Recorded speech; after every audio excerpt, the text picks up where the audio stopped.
So thanks everybody for coming. And thank you, Mike, for being here. It's exciting. This is exciting for everybody, isn't it? Yeah. Yeah. So tonight's conversation is going to be about something that we as runners think about every once in a while. Hopefully not very often, but when we do think about it, we shudder. And it's the question, what would we do? How would we feel if running suddenly got taken away from us? Which is what Mike has faced this past spring. Just last October, as most of you know, Mike ran the Chicago Marathon, qualified for Boston for 13th or 30th time, something like that. Yeah, 13th. 13th time? Yeah. In 14 years, which is pretty amazing. And then less than 6 months later, the end of March, all of you know, Killian even now, that Mike suffered a heart attack. That changed the trajectory of his year and really his whole life. So we're going to talk tonight a little bit about running, a little bit about the heart attack. But I think that hoping that a lot of the conversation goes a lot deeper than that. And again, thank you for doing this, Mike. I think this is going to be both interesting and thoughtful for everybody here. We'll save some time for questions at the end. I'm going to try to keep an eye on my watch. If I look at my watch, that doesn't mean I'm bored with Mike's answers. It just means I'm trying to make sure that we're staying on track. So we'll do questions at the end. I already got a question submitted from, I won't spoil the surprise yet, but from someone. Mike's going to, I'm sure Mike's going to love it. I heard there was a question coming. Yeah. But first, let's start at the beginning. Mike, I'm not sure that I've ever fully heard this story, but how did you get into running in the first place? So I had to look back. I think it was 2008 or 2009. And Caroline, our oldest, she's part of Girls on the Run, and probably Killian's daughter. And I was going to run 5K. Lauren, I think, was coaching, helping the girls, and I was supposed to run the 5K. It didn't work because we went to the dance recital the same day. And then I thought of myself as decently athletic, and I thought, well, I should be able, if I wanted to run 5 miles, I should be able to run 5 miles. I never had done it, but I just thought I should be able to do it. So I started running a little bit, and then I waited till it was dark so nobody could see me. And then I still do that all the time. The calorie burn was a big thing. I enjoyed it, like being outside. Before I was using like an elliptical in the basement and lifting a bit. So I decided I'd do a race. My first race was Hit the Bricks, 10K. And I was nervous. Like I was a little teary at the start. When I signed up, I was making sure I could run 6 miles in the neighborhood. And then I think I dragged Lauren and the kids down, and we drove the course because it was such a new thing. Like, I need to know where I'm going. Oh, it's a hill. And, I forgot all about it when I got there. But so that went well. And then I did 2 halves. And then I made a comment to Lauren about, God, I really did that. She's like, well, you could run a marathon if you wanted. And here I was looking for, a big pat on the back. And she was like, well, you could do more than that.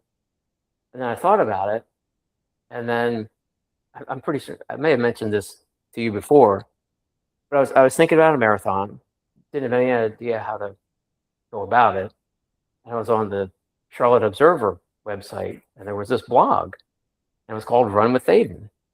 And there was an article about the USA Fit program at Run for Your Life, about how to train for a marathon, where you have a group and build up. So that was my first marathon, December 2010.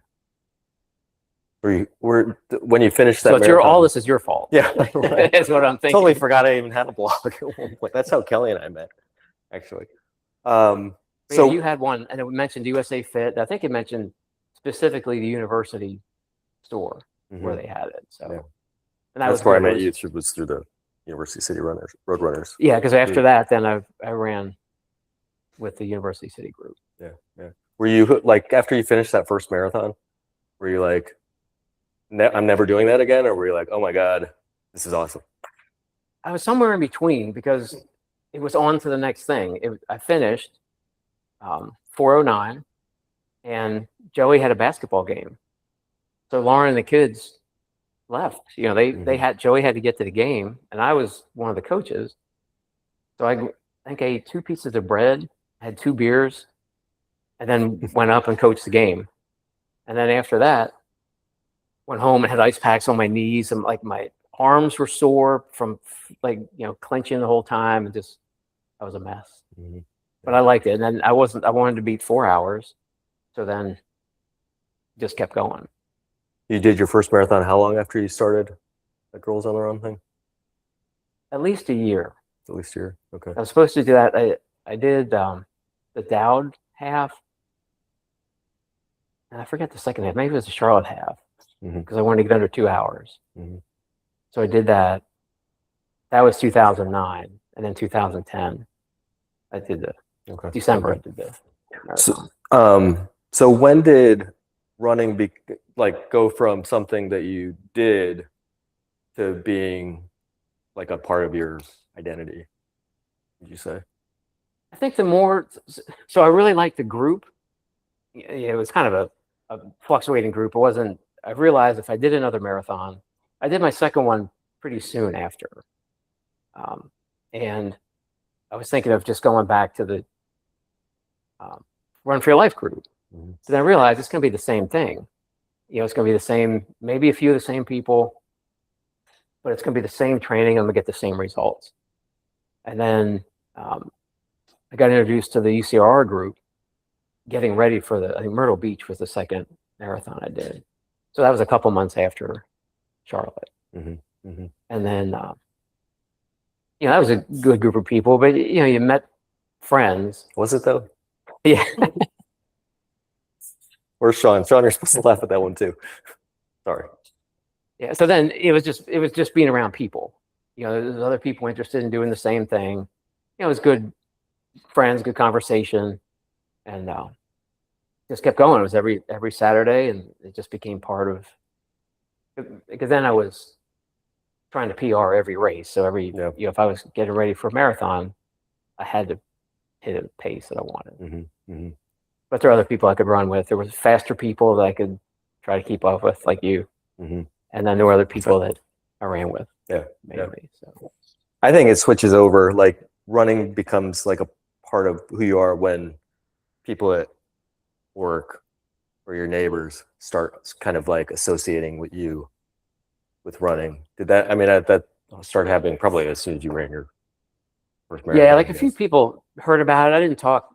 It mainly kept in that UCR group. Because I don't mention it to too many people at work. There's not other runners at work, so I don't. Yeah. At this point, they all know. Yeah. But I didn't talk about it a whole lot. Just did it. Yeah. But I was on my own training plans and just trying to figure out how to get faster. Well, so now we're going to fast forward through. How many marathons have you done? 31. 31. 13 BQs. And how many times have you run Boston? 3. Yeah. So we can all agree that Mike is an accomplished marathon runner. So you get to March, the beginning of March of this year. At that point, like what were your running plans for the year or like the near future? Well, I think at that point, at the beginning of the year, my thoughts were, we all went to Charleston, big group did the half there. Then my plan was Tobacco Road, mid-March. And then we figured we'd go back to Chicago in the fall. And that was because normally I do a winter, spring marathon and fall marathon every year. So that was the plan. I didn't get very far with the plan. Well, and also you were going to do Tobacco Road. Oh yeah, Tobacco Road. Right. Yeah. Right. Oh, I thought that's what I was doing mid-March. Tobacco Road. Right. And you didn't do that. Because I had some kind of virus, like in the 3-4 weeks leading up to mid-March to the race. We went, and the plan was, we'd all run, and but I couldn't run 2 minutes without doubling over and coughing. Like, there was no way I could have run the race. Like, I'd like to sit here and say, it was a smart decision. Like, I could have run it, but I didn't. But if I could have run it, I just couldn't. Like, I just could not run without stopping to cough. So that, I guess, for March, that was the first of two very lucky things for me, because this was going to happen at some point. So if I would try to force Tobacco Road, I'd be out there on the rail trail with miles and miles, with not many people and no medical help. So that worked out. And actually, you guys mentioned after, we stayed and cheered and then went to lunch with everybody. And Ryan made the comment to Lauren that there's a reason that Mike didn't run this race. And it's, we're like, okay. And then, a couple weeks later, yeah, there was. But we were also, the weekend before this happened, we were in DC with friends to visit our daughters. And I wanted to run. We were staying downtown. Wanted to run down by the monuments. I thought that'd be a great run. But I woke up after like 7 o'clock, whatever, Saturday morning. I just didn't feel like running. And that's unusual. Like, if I decide I'm going to do it, I normally will do it. But I just didn't feel like it. And that would have been too. Right. Yeah. Well, so that all leads up to, this was Monday, the 30th, Yeah. right? So tell me, so kind of set the scene with that run. What happened? So I decided I was going to run. I was going to go do 6 miles. I hadn't run for 2 weeks, which is probably the longest I've ever taken off. So I got up and got out the door, and it was the worst run I've ever had. My jaw hurt. Like, it all makes sense now, but my jaw hurt. I was nauseous. My leg just felt awful. I was breathing so hard. My heart rate was up, but I could reason through it. Like, I'm thinking, wow, that was really terrible. But I was like, well, I haven't run for a couple weeks. I'm still not over this virus thing. We were away. It was a busy weekend, travel. It's like I could figure it out, I thought. So Lauren said, how was your run? I said it was shitty. It was the worst run I've ever had. And then I was off. I had to get a shower and go to work. So I went to work. And it just felt awful all day long. And so I went home at lunch. And it was a feeling that I can't figure out how to describe it very well. Like, it's not like a flu or soreness or hangover. It was just a general awful feeling. How do you know what a hangover feels like? I don't know. Just one more. So I just, went home, and then I'm just trying to figure out, and I noticed from my watch that my heart rate and my stress were sky high all day, and I could not settle it. Like, I would close my eyes and just take deep breaths. It would come down a tick and go right back up. And then Lauren got home, and she said, what's the matter? I said, well, I just don't feel well. And she said, well, what is it? And I said, well, I'm nauseous. I have jaw pain. And she just got all serious at me. It was like, you have what? You have jaw pain? She said, Mike, that's a sign of a heart attack. Like, what? I wouldn't have known that. I had never heard that. And that's why I do have the symptoms from the Mayo Clinic I want to mention. Because 95% of the people I've talked to don't know that. Like, have run into that, men and women, jaw pain. So Lauren said that, and I'm like, I don't know, like, hemming and hawing back and forth. Lauren got frustrated. She said, I'm taking the dog out. So she takes it out and takes him out. And I Google it. Sorry, alarms. But I did, and that was one of the symptoms. And I knew something was wrong. And then, until she came back in, I had my wallet, phone, and stuff ready to go. And then Lauren took the slowest drive ever to the emergency room. Like, we're stopping to let old ladies cross the street,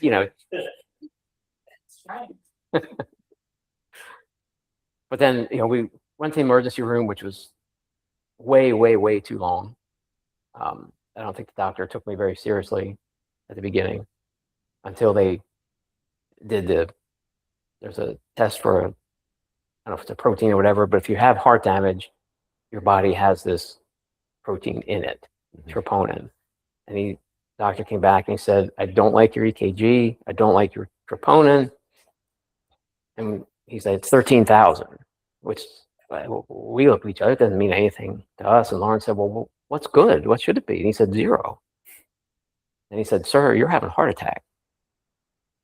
And then it was, it's a standalone emergency room from Atrium where we were in Huntersville. So they put me in an ambulance and took me to Concord, where they headed then straight into the cath lab. It was quick. Yeah. Where on the scale was it? Like mild, a normal heart attack, whatever that is, Well, severe? And yeah, did you have multiple or? It was one. Okay. And I only had one artery that had any blockage at all. It was the 100% blockage, left anterior descending, which is the widowmaker. But the other 3 arteries were clear, which was strange. But it was just one heart attack was going on longer than it should have. And I'm sure I mentioned you guys before, but I'm lying there because you're awake, and they put the catheter in your wrist, and the doctor's talking to me. I'm patting myself on the back, like I went to the emergency room. I thought about just going to bed. Like, if I went to bed early, I'll feel better tomorrow. And the doctor said, well, yeah, but you should have been here 12 hours ago. So it was going on too long. Well, as an idiot, right, me, when I think about like someone having a heart attack, I think about what I've seen in the movies, which is someone like falls on the floor. It doesn't sound like that was the case. Like you didn't collapse or lose consciousness or anything like that. But obviously you had a serious event where untreated, I don't know, can they even tell you, like? I did, to the emergency room doctor, I did say, what would happen if I would have gone to bed? Like, it crossed my mind. I go to bed early, I feel better tomorrow. And he just shook his head.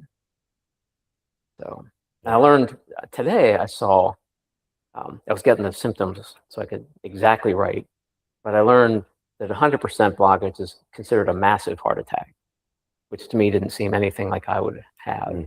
Never had chest pain, never had, nothing dramatic. Or else I wouldn't have gone to work. Yeah. And then you had, what exactly was the nature of the surgery? Was it just? It's a catheterization. So they went in through the artery in my wrist, went up around into the heart, and put a stent in and cleared the blockage. Got it. Okay. There, so you're awake for it, and yeah, it's weird, but it's very weird. Twice I felt something weird in my shoulder, but the doctor was saying, he's working on a huge screen, and he's pointing things out and telling me things, but it just didn't mean anything to me. Yeah. He's talking about little, like, microscopic arteries were blocked. He's like, yeah, we're trying to do this, but it was just like black, white, gray squiggles. I couldn't tell what he was doing. Plus my head was just spinning. Yeah, I was gonna say, so like when your head stops spinning, it may still be spinning. Right? It may still be spinning. Is. How long has it been? 2 months? Wait, what are we? Yesterday was Monday was 11 weeks. Okay. But so for the like in the hospital, once you kind of get your bearings and have some sort of sense of what has happened to you, what is going through your mind, basically? Yeah, it didn't happen. I didn't get any bearings the first night. The alarm was there till 1:15, 1:30, and then What was the number one like emotion you were feeling?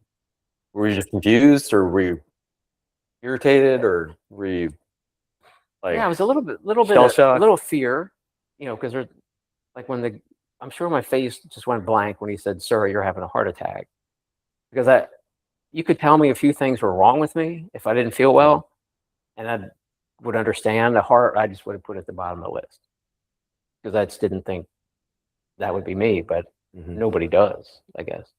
Yeah. But yeah, confusion probably because I was up. I didn't sleep a minute that night. I remember looking at the clock at like 4 o'clock in the morning, and well, and the way my bed was positioned, there was a huge clock right in front of me, so I saw every minute. But like a version of hell, right? no, it was terrible. And at 4 o'clock, I'm thinking, well, Lauren will be here in 4 hours.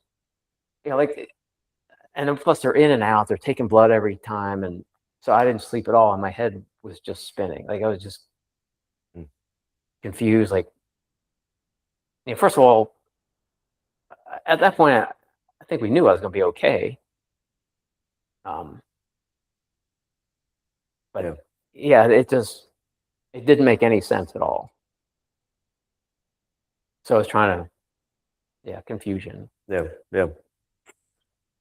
At what point did you realize that the recovery process was not going to be something like you weren't going to recover in a matter of days or even a matter of like weeks? And how did you process that?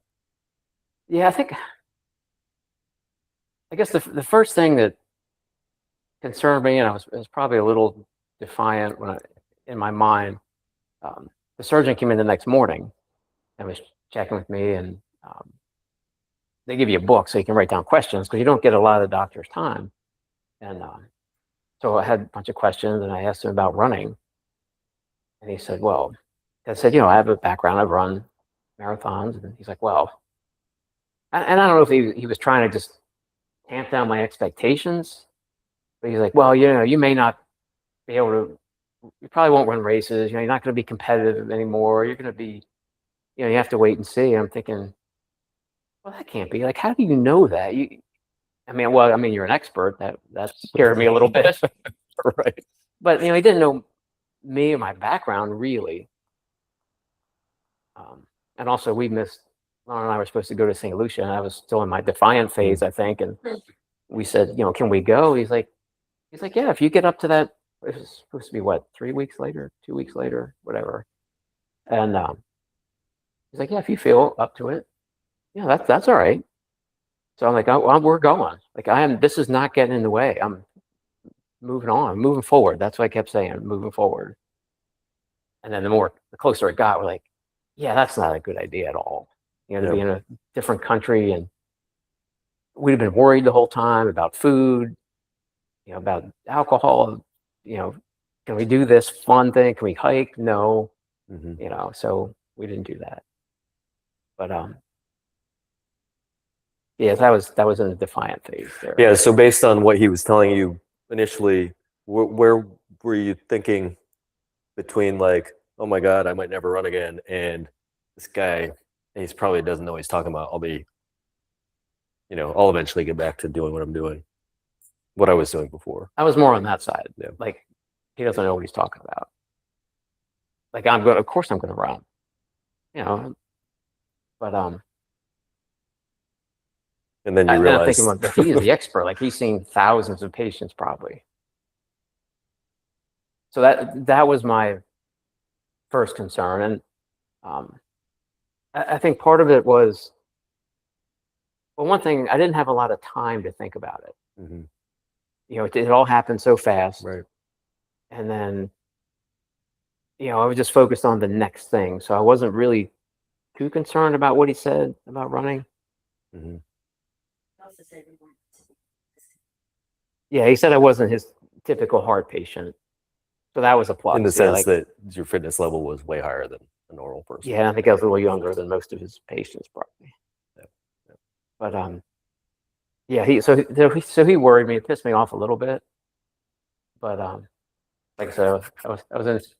He's the expert, and I was in just a defiant phase there. But I didn't really miss running right then because I was focused on the next thing. Like, Your main focus was probably, I just want to get out of the like I hospital. want to get out of the hospital. I want to it's- make sure I'm okay. Right. And I want to get out of the hospital.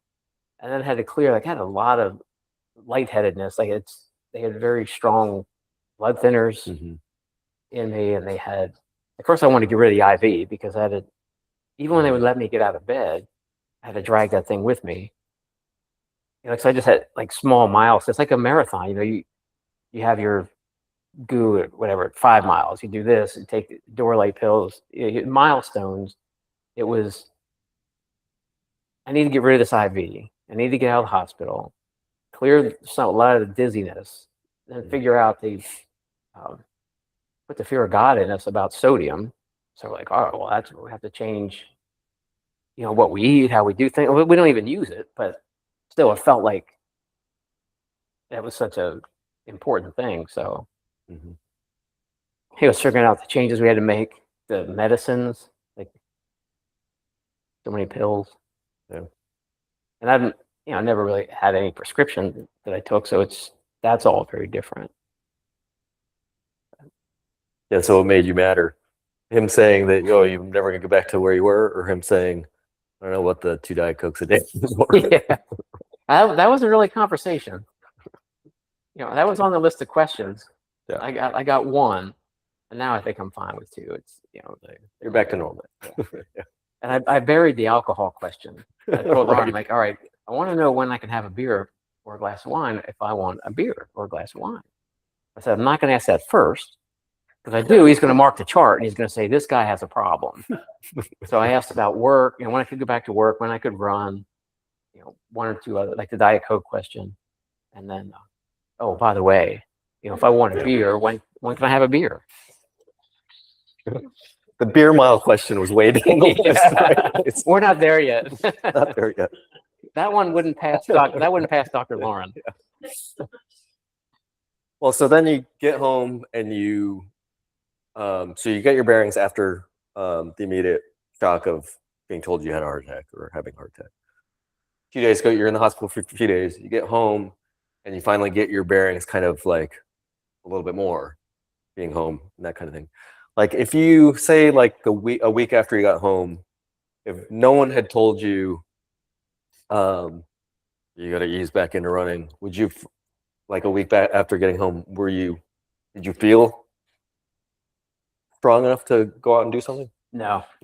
And I wasn't, like, mentally, I wasn't interested in it. You weren't? No. Like we took I still had a lot of lightheadedness. I just was tired very easily. So watched a lot of 30 for 30s, and just tried to figure it out and just rest. And then I guess after a few days, we would take short walks, up the street a little bit, so that gradually got better. So I got outside, got some kind of exercise, but I didn't really have, it wasn't like I was itching to run. And I think because you just didn't feel well enough. Yeah, but I think because it was such a serious thing, it was pretty far from my mind. Like I wanted to get outside and walk whatever. If they told me 10 minutes, I was doing 10 minutes. But yeah, that didn't happen right away. I didn't really have it in me anyway. You weren't necessarily in a headspace where you were like, I'm going to be one of those people who's ahead of the timeline. And, they say, start with 15 minutes, but I'm going to do 20 because I have to, because you have an overachieving, right, kind of personality. Yeah, like all of us. I told Lauren I would be a good patient as long as I could. And it lasted longer than I thought. Like I thought I could do 2 weeks. And I did. Even now I'm allowed to go to 60 minutes if I want, but I just haven't gotten there. But I think part of it, because it was a serious thing, running got further from my mind. Like if you would have told me 3 months ago that you're not going to be able to run, you're going to be, when you do run, you're going to be slow and winded, and I would have thought that'd be miserable.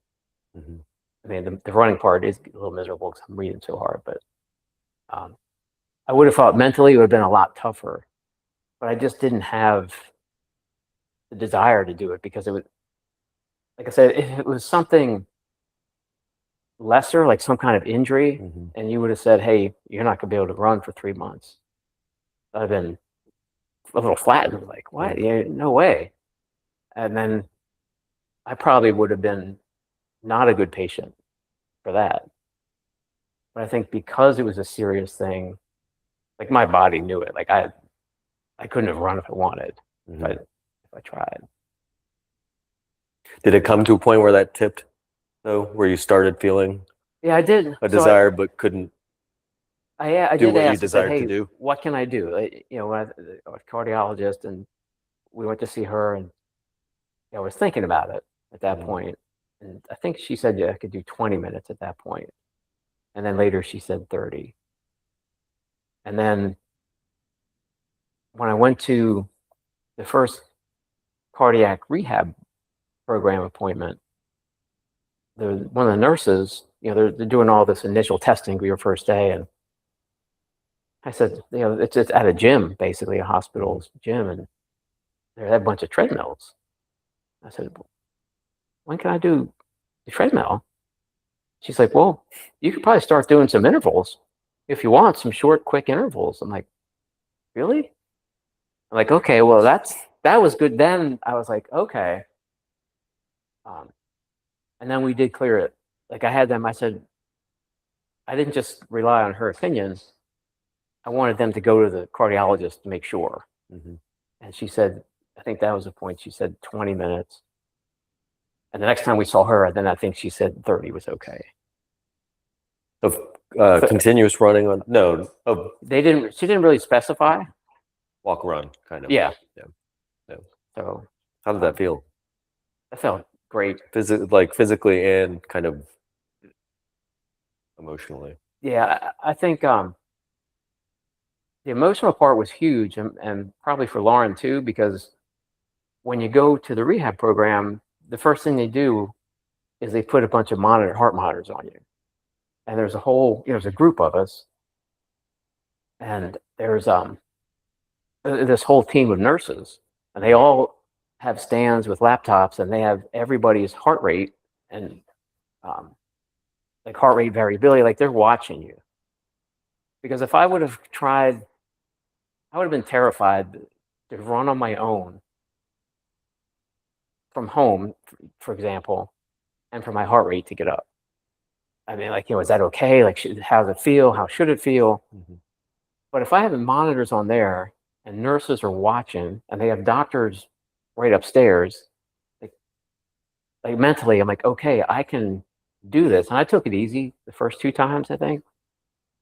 I mean, lengthwise, I didn't Mhm. push real hard, but then I felt okay moving it up. And then I got the okay, to run outside. So started running a little bit on Sunday. I heard you were like a hero there too, of some sort, mythological Yeah. figure. I stand out a little bit at rehab. I don't carry an oxygen tank. But You still got all your hair, and yeah, I think I was telling you guys, like, it's not entirely gray. at rehab's a little different world. They like people don't have boundaries. There's there's this little older man that I met, and he just looked at me and he said, "What happened to you?" I'm like, well, okay, well, that's not very nice. And then the lady was on a treadmill next to me and made a comment to one of the nurses, and then she said, "How old are you?" Like, if you meet somebody at the store or something, they're not going to Right. ask you the questions that you get at rehab. So Yeah. It's funny. 4 more weeks. Was there or has there been a point when you've thought to yourself, and I'm not sure if I will ever be back to where I was before? Yeah, I think And Tuesday night, I think that happened. Yeah. And what can you just kind of describe what that feels like when you have those thoughts? Yeah, I think I'm getting to that point. Like, I might be at that point now Mhm. because I can do more. I'm allowed to run up to an hour for now, if I want. But Sundays I've been trying to stretch out a little bit. And Sunday I did 5.5 miles, and I think I forget it was like 49 minutes, whatever. But I could have gone more, but I couldn't have gone more. Like I was done. And I mean, it was humid and everything. So I'm not sure how much is the weather, how much of it just lost fitness, over a couple months of not running hard. Or part of it's prescriptions, like some of the prescriptions have side effects, fatigue, things like that. So, or part of it, which I hope not, but part of it is, maybe some of the heart damage doesn't come back. So I think that's where I am right now. Because it's like last night, the track felt good. Of course, the weather was better. But I still wasn't doing the workout. I was doing my own thing because I couldn't have done the workout. So that, I think it might be there now, like to figure out what I've lost, or if I've lost anything, how much it'll be, or how long it'll take to get back to where I was or where I want to be. And it's still, in some ways, is relatively early, right? It is, yeah. I looked at it yesterday. I think it was 11 weeks Monday. Yeah, it was. So when I would get frustrated or like being tired, whatever, Lauren would say, "Well, Mike, it's only been 2 months." Like, all right, you're right. So yeah, just have to be happy. I'm like, it's easy to say when you're not running. Like, I really appreciate just being out there, even if it's hot and humid or whatever. But and then when you're actually running, you don't really feel like that. Like, man, this sucks. It's so hard. Like my legs feel heavy and tired. But at least I can. I just have to remember, like, at least I get to do it. At least I have a path to get back, I think. You have to be real intentional about making sure that you spin it positively like that. Like, can you find yourself going into a little bit of a darker space when you run 5.5 miles and then you're just done? Or are you like, I'm grateful that I'm just able to do that even? Yeah, I think during the actual moment, the actual run, it's a little darker. I think, and I should be able to do better than this. I should be, I've run faster days, like a day after a long, hard 20-mile workout. Like I've run faster. But I think before and after, I get it. Like I know that I'm lucky to be able to do it, but I need to carry that into the run. Like when I start out and I'm breathing really hard and just trying to get caught up and settled, I think that's when it's tougher. Like I think I shouldn't be here. I should be faster than this. I should feel better than I do. Yeah. Well, 5.5. So 5.5 is the most you've done, right? And I think I saw you did a 5, and then you were doing a lot of 3s, and you're running 4 days a week right now. Yeah. Going to class was the 3rd. So I run the treadmill once a week at Can you check that, Jeff? Oh. Someone trying to get in. Oh, it's Lex. Thanks, Lex. You're right on time. Good job.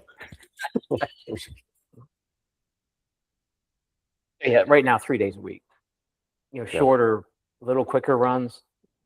Last night, I'll try longer on Sundays, and then Thursday at rehab I run on the treadmill. Yeah. So this is probably going to be a somewhat similar question. Sorry for keeping asking you kind of the same thing over and over again, but like this may be a little bit different. When you're someone like you who is used to or likes structure, right? And also someone who I think feels like they can solve problems by working harder and training harder when it comes to running. What is it like to have so much uncertainty? For someone, again, who, as you know, well, You've coached him a little bit. You haven't coached him at all. with Karen a bit. Yeah. Yeah. Karen and Megan both would say, I think, that you really like structure. And obviously, yeah. Mike doesn't miss or didn't miss Tuesday run class. He was probably had the best attendance at Sunday runs too. You like that? I like that. structure. Yeah, I like that's part of what I'm missing. Like I was missing the You don't like uncertainty. no, So like the people I miss the people having to run with, laugh with. You know, you always know what people are up to, what their races are next, and I miss that, and I miss the structure. Like, but I didn't. It's kind of strange. Like I missed the structure, but I didn't miss the running because I really wasn't in a place where I could worry about it. Yeah. You know, I was trying to clear lightheadedness and try to get settled, and we were trying to figure things out. And it might get tough now. Yeah. You know, because I feel better. I definitely feel stronger than I did the first few weeks out of the hospital. So but now I'm at the point where I want to run like I used to run, and it's either going to be a slow road to get there, or I mean, hopefully that's what it is. Mm-hmm. I don't want to worry, think it's not going to happen. Yeah. Yeah. I mean, again, because I think mine is too, and a lot of yours is so much of our identity is wrapped up in running. Do you have have you had like an identity crisis at all, or is it more just kind of like a deep FOMO because you can't be at some of the stuff? Like, is it as simple as you just like are sad that you miss out on stuff, or are you struggling with, well, if I can't do this, who am I, and do I have to find something else to entertain myself and keep myself healthy? There's always my rehab friends. I guess I could always hang out with them. That's right. No, I do feel like I miss out. Like, you know, you don't know when you're around the group all the time, you know what's going on. Like I said, you know who's doing what races, how they're feeling, what's going on. Like you just kind of miss out on things like that. But yeah, try not to. My immediate goal is to get to 9 miles so I get back to the Sunday runs. So you guys can't really start doing the Blue Ridge training till that happens. You're not ready for Senator Royal yet? No. Me neither. Either. But yeah, so I'm afraid. I think there's the next couple of things for me are to finish rehab 4 more weeks, and then I have an appointment with a sports cardiologist, 21st of July. Mm-hmm. So he's an expert on like athletes running, you know, different sports and how to deal with it as a cardiologist, like, you know, from his point of view. So they'll put me on the treadmill and I'll run and they'll do tests and everything. And then he'll be able to tell me like what I'll be able to do going forward. Mm-hmm. Like he'll have an idea of how I should train, what I'll be able to do, what I could get to, you know, in 6 months, 8 months. So that I'll be nervous for that appointment. Yeah. So hopefully it'll be good news. You'll just turn me loose and I can get better. You said that's in 4 weeks. That's at the end of rehab. 21st of July. So it gives you a good report card. We throw a big party, right? Is that okay, Lauren? We'll see. You okay with that sun? Sorry, need my sunglasses. Okay, good. I probably want to try to get to audience questions in the next 5 minutes, and if there aren't any, I'll take it back over. But I did want to ask if there was anything that like surprised you about, or you know, when you think about the support that you've gotten from family, friends, teammates, is there anything that like stands out to you about? Definitely a lot more appreciation, especially like family. You know, if Lauren didn't pay attention in CPR class and know about the jaw pain, we talked about it. She said, "Do you think you would have gone to the emergency room?" And I said, "I thought about that before. And I don't know." if I would have or not. So I can't have any more appreciation than that. But the kids were right there. Joey came out as soon as he knew the next morning. It was with Lauren and me. It's to make sure everything was okay. So you feel good about your kids at that point because the girls are in Virginia. They wanted to come home. So that you're like, okay, we did okay there. That's the number one thing. But like you guys, coming out. Ryan was there like the next morning because he was going away that afternoon. That really meant a lot, and so many people came out to the hospital the next day. But that really like boosted my spirits, and I was sure it's helpful to Lauren because she was stuck with me the whole time. So to have other faces and just and I think everybody feeling the same way I did, like as surprised as I was, was the same thing. And a couple of my fraternity brothers came by. One came out to the hospital, another stopped by the house, and he said, if a list of 100 guys in our fraternity, like you'd have been number 100 that I'd expect for a heart issue. Mm-hmm. But just the fact that like so many texts, so many people checking in, and I appreciate like how many friends I have from different, high school, so many fraternity brothers reach out, so many people here in the group and Charlotte friends. It made a lot like meals or sending packages. It was really helpful. And the one thing I appreciate was people checking on Lauren, like say, hey, are you okay? Because it's scared her, scared the kids. So it wasn't, just me. Mm-hmm. Mm-hmm. But I think it'll be helpful because this group is a group of kind of determined, dedicated people, and it rubs off. So that's what I have to keep if I want to get back where I was. Mm-hmm. Mm-hmm. The only thing that didn't work out so well is some guys took me out to dinner 2.5 weeks after I had a heart attack. And we had beer and wine and got me in trouble at home. I'm not naming names. I don't think I was there. I don't remember that. Yeah. You guys got me in trouble with Dr. Lauren, and that's not a good place to be. I wanted to ask you how did it feel I wasn't there when you made your return to run class. I guess it was 2 weeks ago, 3 weeks ago. Last week, yeah. How'd that feel? What did that feel like? That felt good. I mean, it felt good to see everybody, and it's like people are genuinely happy to see it. It just makes you feel good. Like how, and you're coming back next week. You make sure you come back, and then it's like, all right, well then, I need to get back into this routine. Mm-hmm. And try to just get a little faster, a little stronger. Mm-hmm. But that just makes your heart feel good. So, yeah. I've got more questions, but it is 7:54 right now. Does anybody have anything they want to ask Matt? Mike.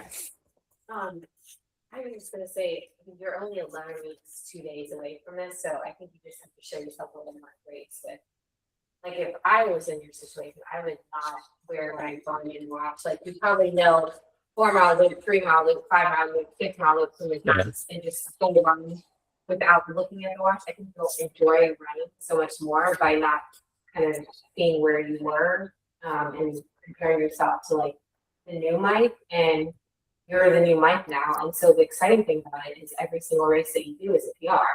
So you should compare yourself like to post my Widowmaker was 100% blocked Mike. So you kind of have a new starting point for yourself. So you can kind of celebrate running instead of kind of beating yourself up over, oh, well, I used to run this pace for my marathons. Like, just celebrate kind of where you are. So yeah, that's funny because Megan said the same thing last week. Oh, really? Yeah. Yeah. What if I don't want a new mic? I want the old mic back. So that wasn't really a question, but the other Yeah. thing, did you see how Jenny Simpson? I think Yeah. Oh yeah, I was Yeah. gonna mention that. It was in Raleigh, I think. Yeah, yes, everything's in town, but I think Yeah, it her would heart- good for you to share with the group all of the symptoms. Yeah. Yeah, We should send them out. Just send them Yeah, out. I have them Yeah. written down, but the biggest thing that people, at least 95% of people I talked to did not know that jaw pain was a symptom of a heart attack. And it was for me. I had no, like I said, no chest pain, no other, well, nausea, but no other dramatic symptoms. It just kind of sneaks up on you. That's Dude. that's what I was gonna kind of ask too, because obviously you've been through a super traumatic bodies. That right? So yeah, give yourself some grace. I'm very thankful that I did know that. Yeah. I saw my mother have a heart attack. She was on the So like, you know, in retrospect, having gone through it, and I think you already said this with did you experience anything? Because I think this part of it is like, how is a human understand like risks and like signs that this heart attack had? Yeah, I had no indications at all. I've always had lower blood pressure. I'm the healthy one in my family. My dad died of a heart problem. My mom has high blood pressure. My brother's been on medicine 15 years. But I never had any problem. And I should have known genetics matter. Like, you can't outrun genetics. And I wasn't proactive about it like you were. Like, to get, even though the cardiologist was kind of blowing it off, to go get the test and then find out that you need to do the same thing. But I had no indications at all. And like, I would have expected, I didn't know the symptoms, I guess, other than, you know, something dramatic where you clutch your chest and have a lot of pain. Or else I would have not gone to work. Gone right to. But I don't know if I don't know if I would have listened, like, because part of it was seeing my watch and knowing how high my heart rate and stress were all day long. I knew something was wrong, so then I'm going to be open to going in the emergency room. One thing on the Jenny Simpson thing, you know that they got the AED out and used it, right? Did you hear that? I didn't hear all the details. Yeah, I think saw it is. I think it would be a good thing to have. I really have. I have that at the bottom of my Yeah, you list, do. and like a group CPR class, because somebody did CPR That for wouldn't. her. That's not a bad idea either. Her heart stopped. A group CPR class. Oh, yeah. Yeah, because I just read that this afternoon. Her heart actually stopped, and they did CPR. Be a group sort of mile. event, right? A mile. Sure. She was running, like, doing a mile. Yeah. No, it would be For easy something to set for up. Fleet Feet, maybe. Yeah. She was 3-time Olympian. Yeah. And she was she was pacing too. She wasn't. Yeah. Yes. Yeah. She's 30. Yeah. Yeah. And the other thing that what you said, Kelly, made me think the question I was going to ask was, yeah, has this made you kind of readjust what you view as like success and performance goals and that kind of thing? Not yet. Yeah, I don't know. Like, I don't want to give in yet. Yeah. Because I mean, I guess I'm still at the beginning of coming back to maybe where I was. So I don't know. Mm-hmm. But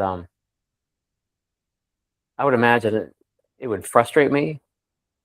But then I would just have to accept it. Like, okay, this is where I am. This is what this is what my running is going to be now. Mm-hmm.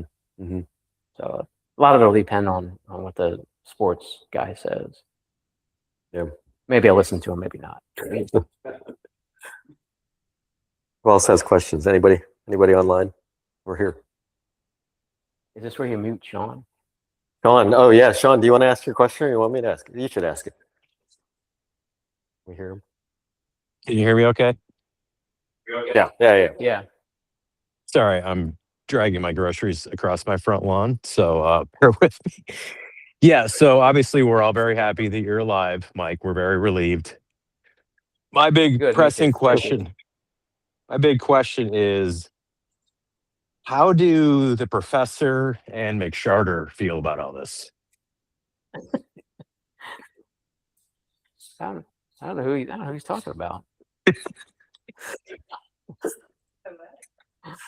John, can you Only see? one of those people exists, and I only know it because of video. Because I didn't really remember it. Is that a satisfactory answer, Yeah. Sean? I'll take that to mean that the professor is not with us Dr. anymore. Lauren has decided no. No, that would not be good. I don't think. Too Thank many you. hills and too much time by yourself, just in The case. van can go by. No, yeah, not all of them. Yeah. I'm gonna drive that thing. We are going to come up. We I need to try come to up, avoid that at all costs. need to come up with a little idea for like a little piece of tape or a patch or something, though. So we're carrying Mike with us Yeah. with the race. Actually, the weather's coinciding to come back. It's just kind of what. Yeah, that's a. It's convenient though. I can blame it. I can blame the weather. Big thing. It just- The weather sucks. It's. I'm just. That's what I keep thinking about. I'm like, I just wish that weren't the puzzle. It is what it is. But, it seemed to. I mean, it does. Yeah, I'm gonna go with blaming weather. Yeah. That works. That's exactly what it is. Uh-oh. Uh-oh. Dr. Lauren. Dr. Lauren has a question. Okay. It's you asked him about how he got into running marathons. And I don't know if you remember this, but this is what he told me. He ran the Charlotte Marathon first because you did the training that, Run for Your Run for Life. Life. But your dad always wanted to ride his bike the Myrtle Beach Marathon. And he couldn't. Yeah. And that was why I started. I didn't know. Yeah, I knew that was. Yeah, that was part of it. He had a I forget the name of the bypass, but he had a bypass where they took, I guess, part of his artery or veins from his groin and put it in his leg because he had circulatory issues, and he ended up with an infection, so his leg ended up being amputated, and so he dealt with that. We were in the hospital, and he has a toughness that I don't know that I have, and said, no tears, we're moving on, and he ended up losing a bunch of weight, doing Weight Watchers, and he would ride a recumbent bike, and he always wanted to do the Myrtle Beach Marathon as part of the the cycle group, but didn't get a chance.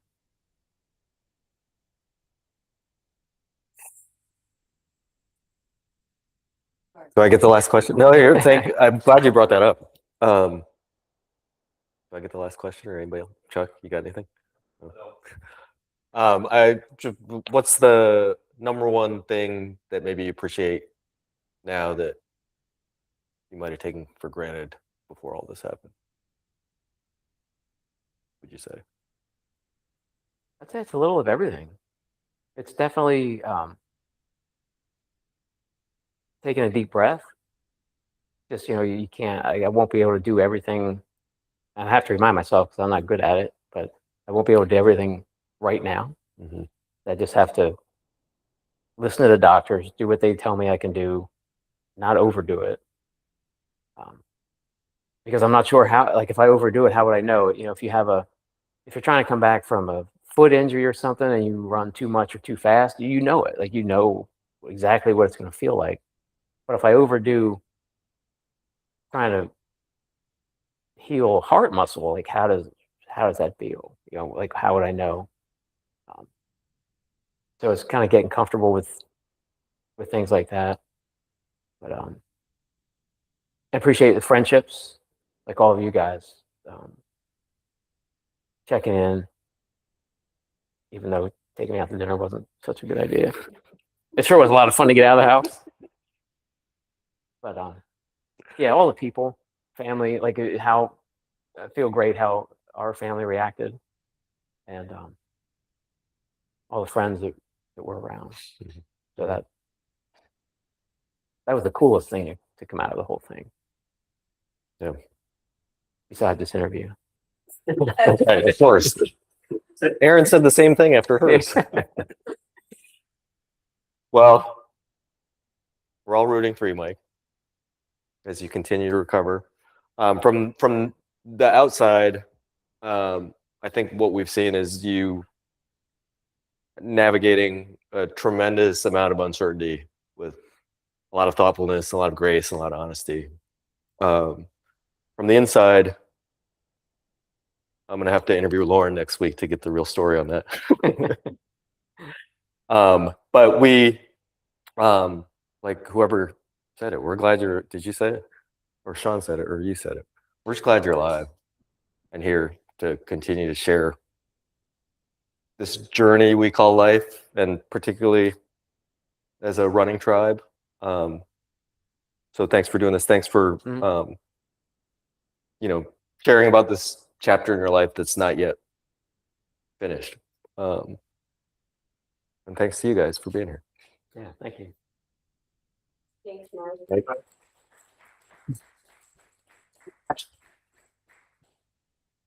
Thanks for the hearts, Megan Cleary. Sure. No hearts. They went up over Sean then. Right. Oh no, no. Boo. Okay. All right.